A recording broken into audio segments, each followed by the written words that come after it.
Welcome back, everybody, to your daily update on the Malazan Empire and other stuff. And today we're gonna finish up Deadhouse Gates. Yes, that's right, I've finished the books and I'll try to not forget too much so I won't be forced to do an additional video. So let's see how that goes. I don't make notes, so I'm rambling, and sometimes I forget stuff, and sometimes I realize I forget stuff. But let's hope this won't happen today. And as I said, we're done with the scarf. I still need to take out the needle and everything, but I feel that, like, look at this. I feel this is definitely long enough for the scarf. I mean, I guess I could even put it around my neck twice if I wanted to. Yeah, I feel this is good enough for like this project. I'll just need to decide whether I want to put like fringes on this thing or just leave it like that. I have no idea at this point. We'll see. I'll obviously let you know, but I have a new project. It's gonna happen real soon. Maybe I'll do like an unboxing for the wool box that I have. It's like 2 kilos of 4 pounds of wool. This will be huge and epic and all of that. So anyway, let's get into Deadhouse Gates, Book 4, Deadhouse Gates, Part 3. Cheers.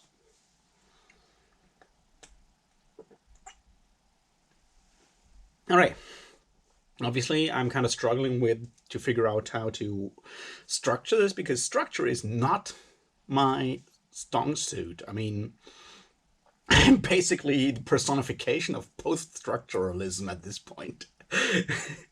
That's not what I wanted to say.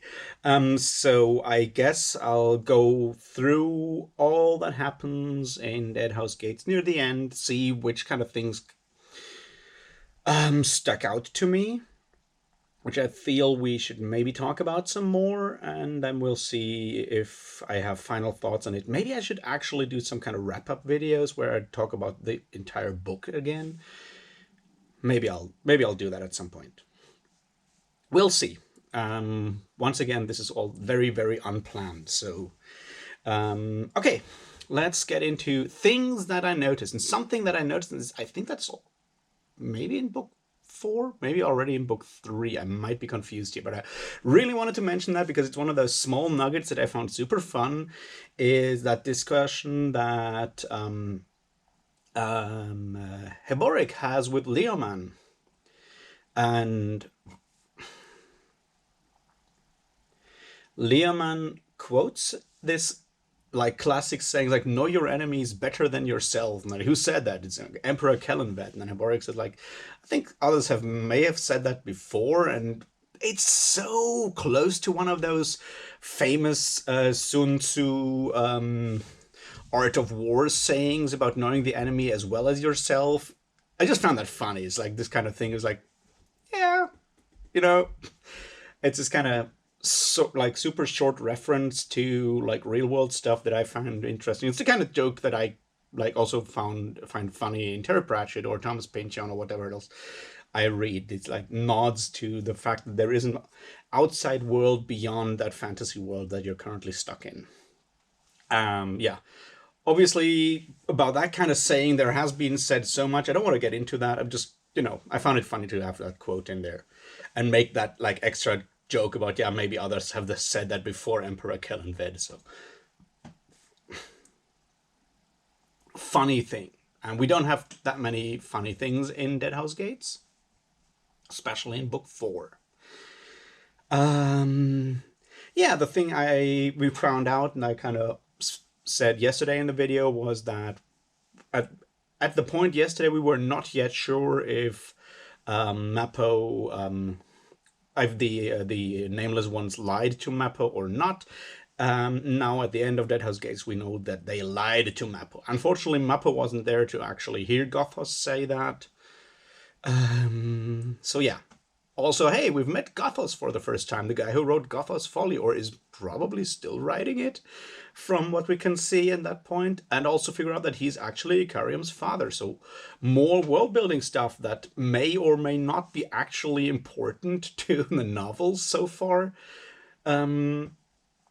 yeah, just those small bits that are cool to find out about. So that's that. Um, but let's get to like the first big thing that I found very, very, and I'm probably gonna go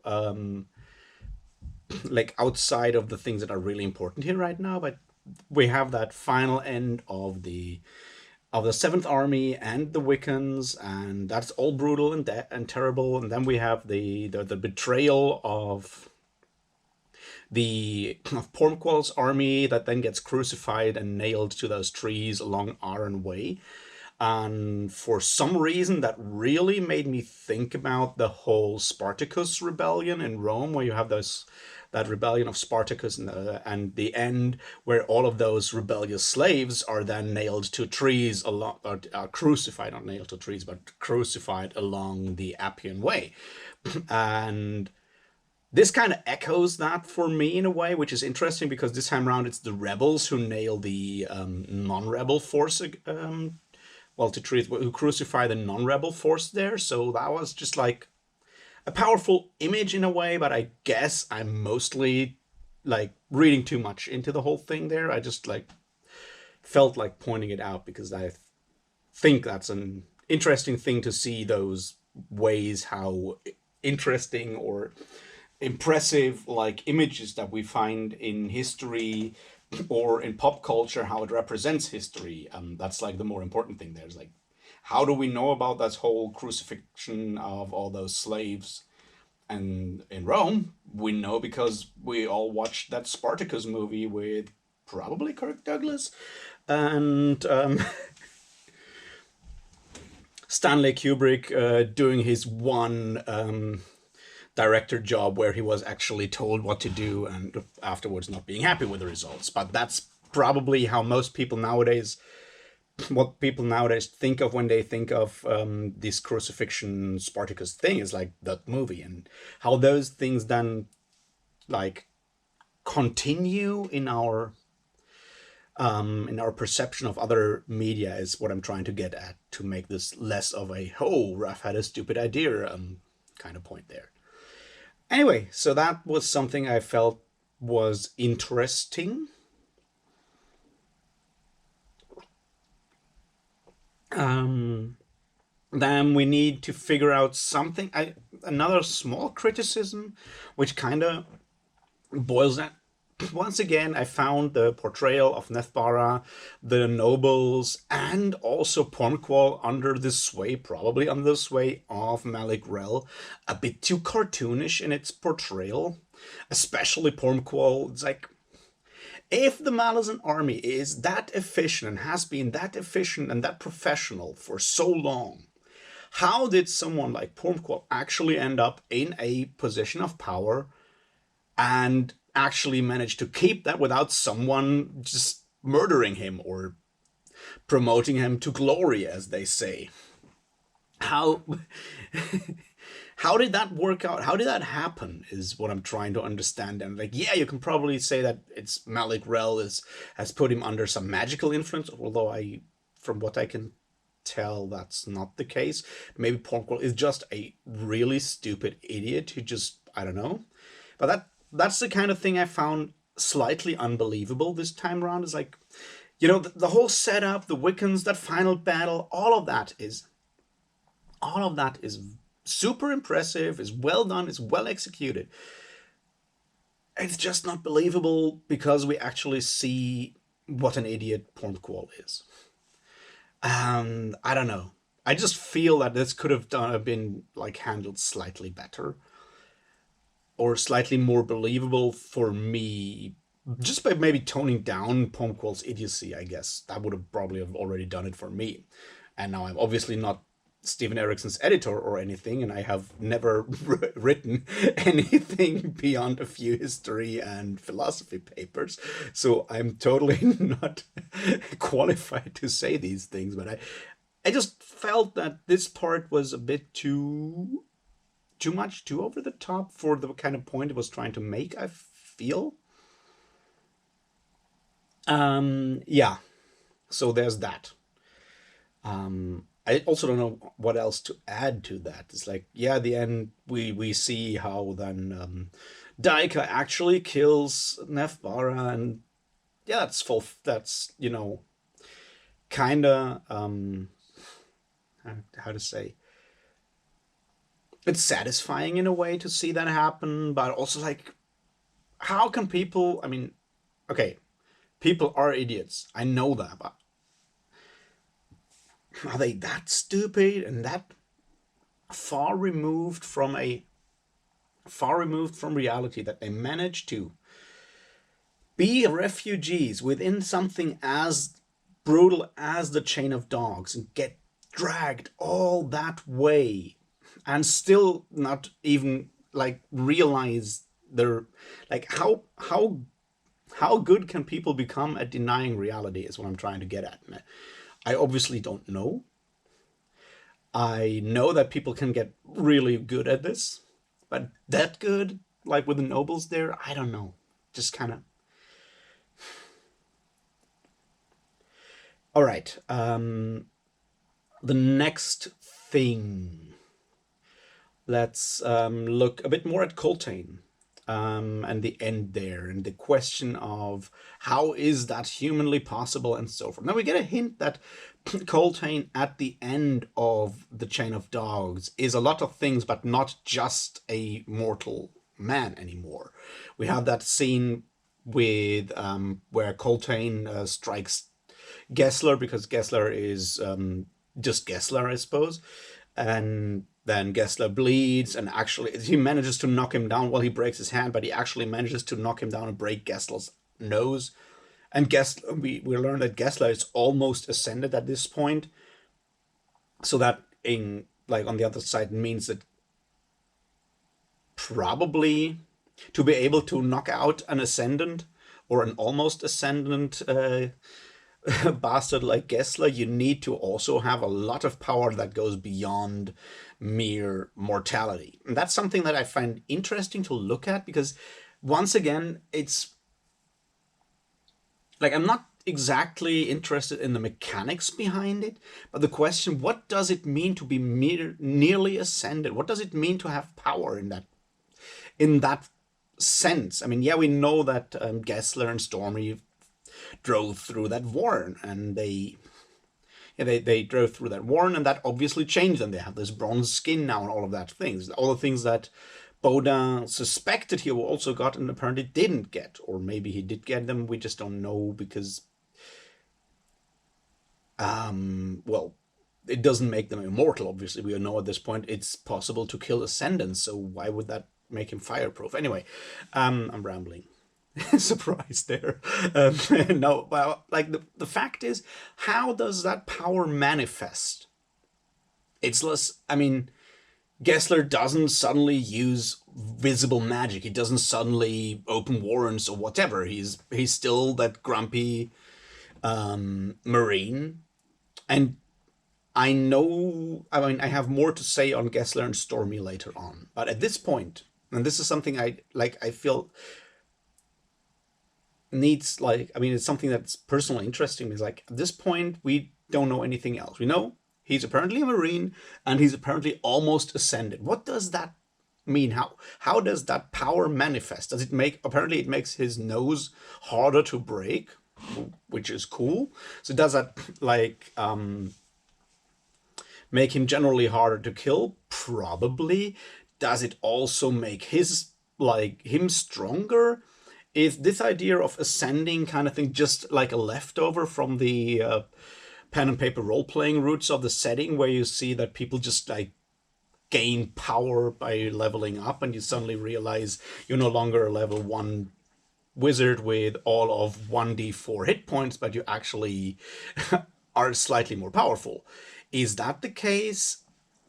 And we just basically, Gessler has become a level, I don't know, 8 Marine instead of a level 1 Marine or something like that. Is that what's behind it? Or is there something else there? And how does that work? Both in like the mechanical sense and also in like the actual world sense, because I'm not too interested in the rules of the setting kind of thing. I know it's it's GURPS or something, I guess. Anyway, I'm more interested in how that works in world terms than it works in gaming related terms. I'm just wondering how to justify that kind of idea. But anyway, so Coltane obviously is more than just a mortal human at this point. He has a lot of power. He's got a lot of personal power. People believe him and so forth. He probably, like from what we can see, he has gained that by rigorous self-denial. Like rigorous self-denial. Which is kind of interesting. We never get a viewpoint of Coltane. We always see him through the eyes of others, and all of those have no idea what's going on with Coltane. He's more of a force of nature than a actual human being with a soul at this point. We even have this situation where Nether or Nil just talks to Daikon, says like, even we Wiccans have no idea.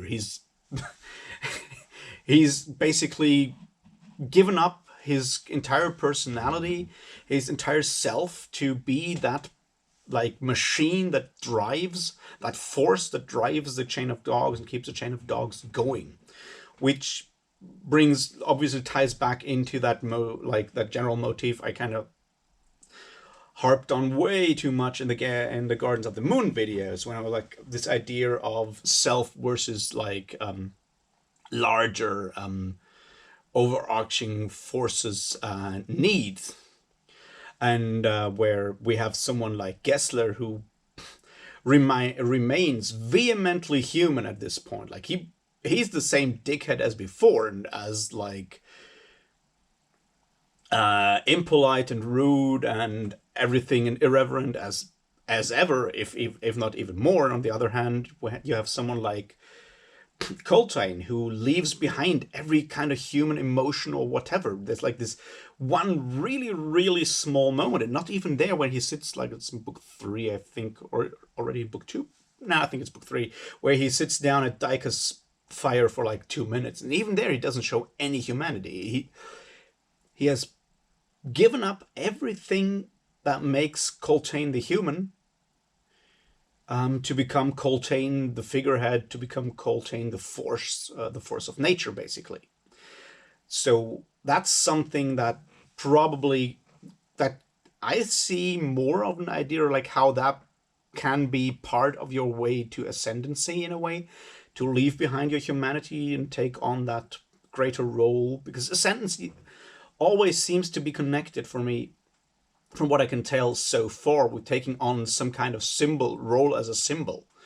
I mean, obviously some of those ascendants are then turn up on the deck of dragons as those symbols in those cards and stuff like that. But in general, you become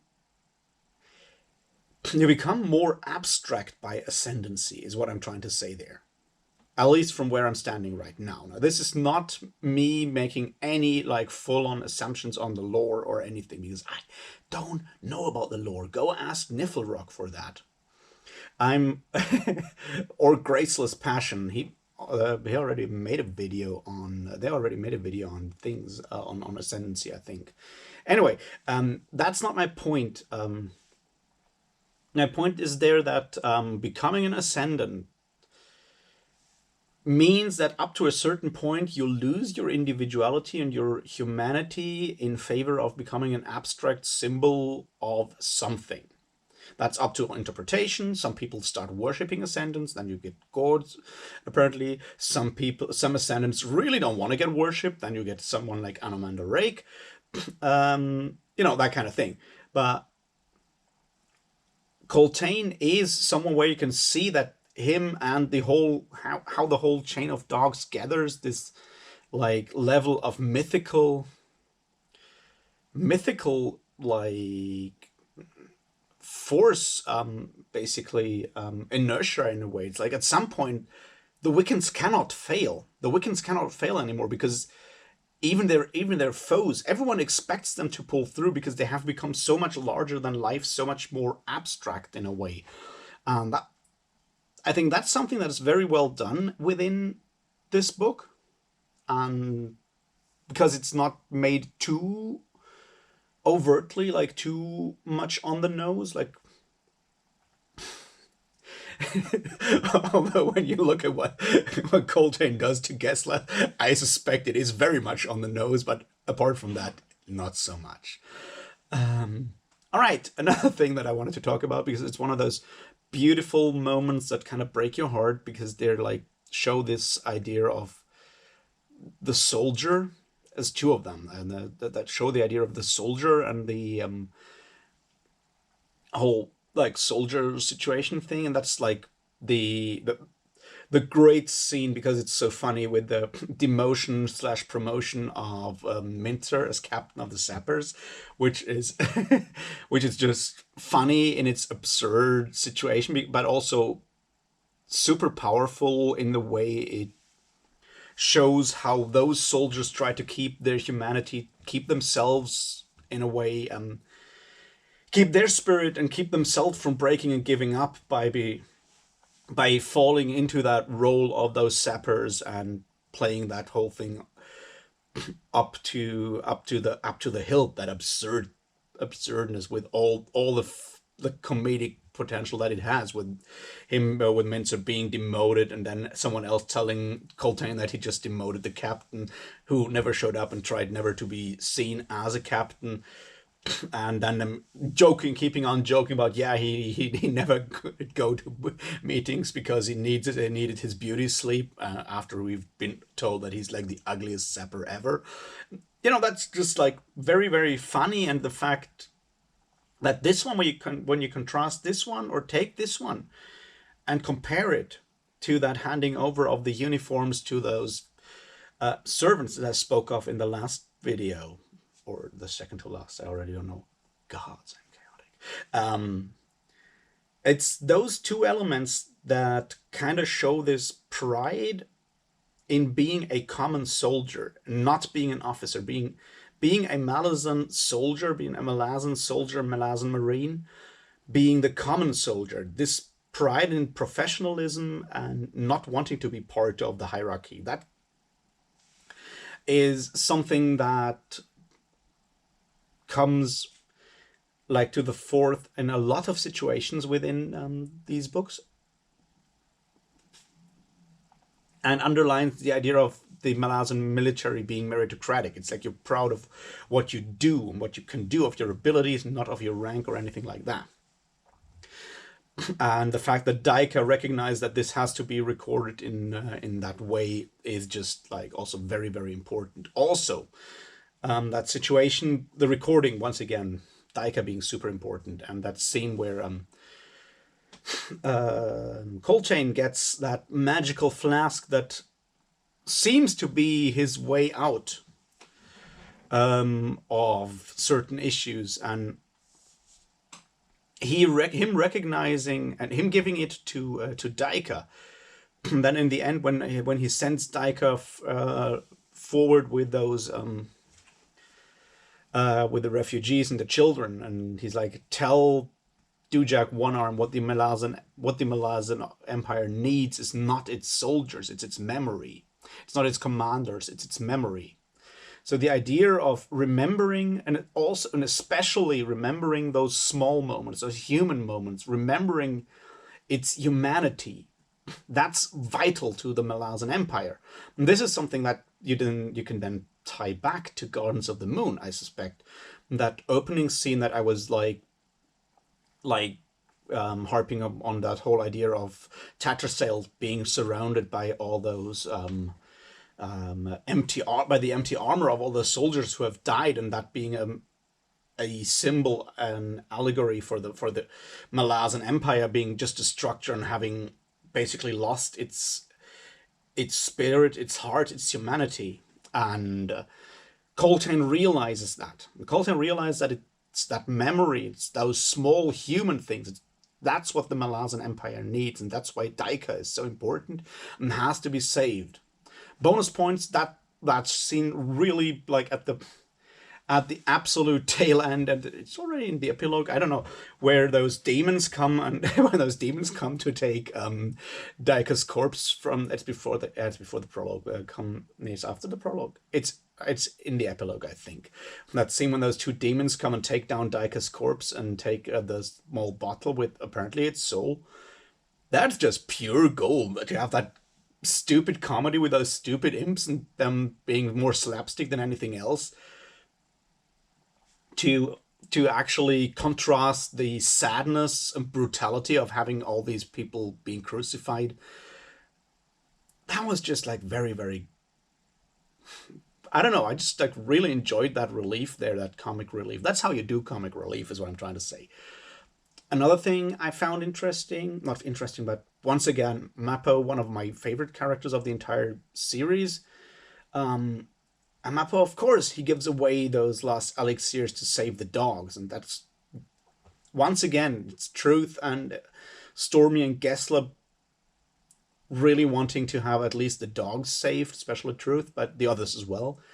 And Mappo recognizing that it doesn't matter if he saves that for someone worthy, because it's not his to choose and to judge who is worthy of healing or not. It's, you give it away when it's needed.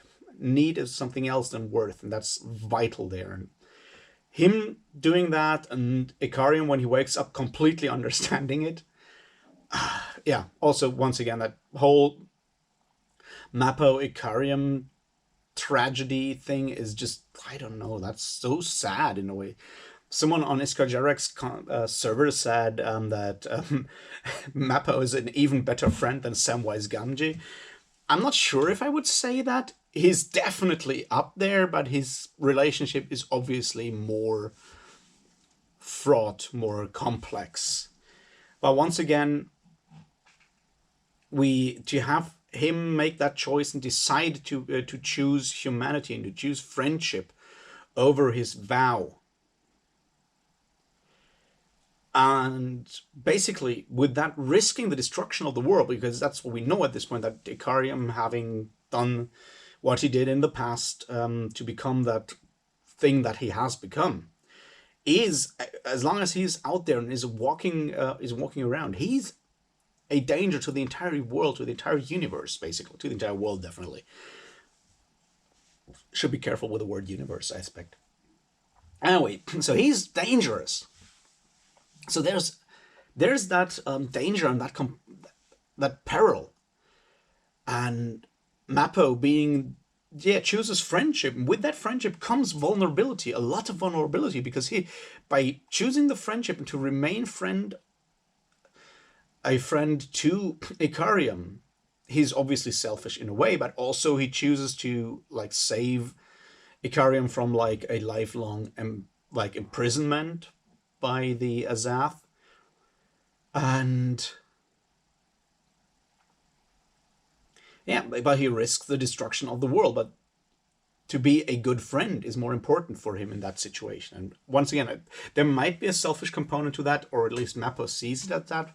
But that's another question. That's a very fraught moral question, and one of those things that comes with being human, and it comes with being compassionate, and that comes with it, with being being human, is to actually to take great risks, to actually live according to your human standards, basically, or live as a human to keep your humanity. That comes with a risk.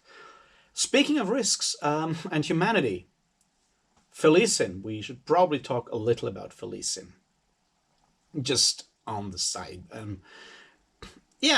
I mean, she apparently makes a deal with Shaik, not with Shaik, with Drajna, to become Shaik, reborn or remade. There's an interesting conversation there between Herboric and her that I found at least interesting. Was when Herboric says, "You are not reborn. People don't choose to be born. People don't choose their where they are born, how they are born. They don't choose to be born, but you chose your path there. So you're remade." And that's something that, well, in general is true. And when you look at that comes with a lot of other baggage that is important to keep in mind. But apparently she has made that deal with Drajna and is looking for revenge with Tavora. And how that works, we will see. But when we look back at her thoughts on possession that we spoke about before that.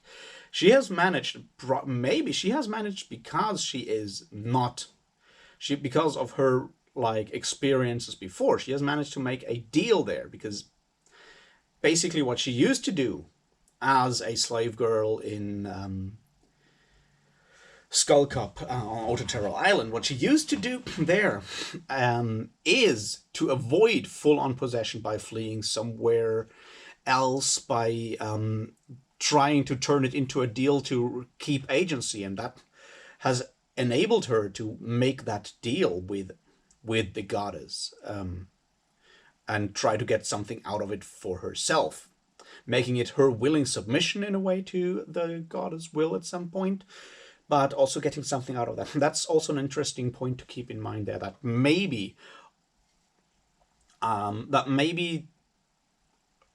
Apsala, if she had taken that role as at some point was people thinking what people thought she would do, we don't know if she would be able to actually make a deal with and become when she would have become Shaik, reborn, remade, or whatever. But Felicin, due to her horrible way there, she had experiences that helped her with this decision, made her do this as a willing decision in a way.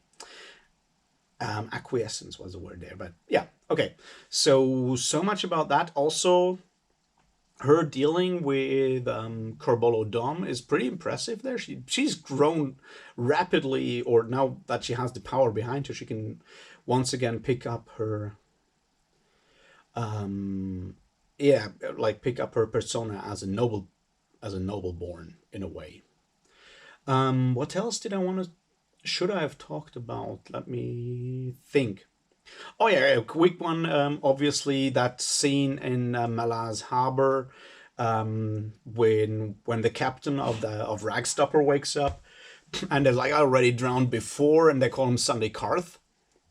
Now that one is really cool, and I don't know if you noticed, but that basically reveals who the captain is. It was sort of hinted and mentioned that before, that certain people who actually this managed recently before that Adjutant Stormy, before he became Corporal Stormy, was adjutant to Carther and Crust, and Carther and Crust drowned in the bay, and yeah, it's just cool. Also the way he just like gets out of there in the end, that's just, that's the more fun parts of the Malazan worlds, what I'm trying to say. Then we have Kalam being Kalam as an assassin, and being a badass assassin slash fighter. That's just, badassery, which don't get me wrong, I enjoyed that. I enjoy that kind of thing. I just feel there's not that much to talk about there. Obviously there is stuff to talk about, but mostly it's him just being a badass. And that conversation with the Empress, that one is also interesting.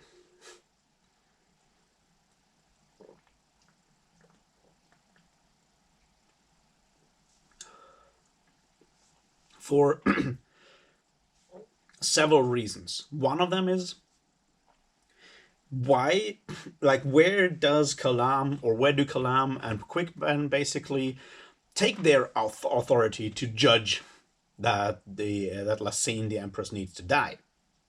Like personal revenge for that whole idea of killing the bridge burners, that part, sure. But how can Kalam or Quickban judge if she's ruling the Empire wisely or not? Now, granted, from their perspective, it must look like she's making terrible mistakes. But the arrogance that comes with being an assassin in the position that Kalam Mekar is in, that's just something that is kind of shown there for a moment. It kind of never goes away. Yes, he decides to not kill her, and whether he does that because he realizes that she is not actually there and it's just that corpse, or whether he just full on believes all of her things, all of the things she said, kind of difficult to say.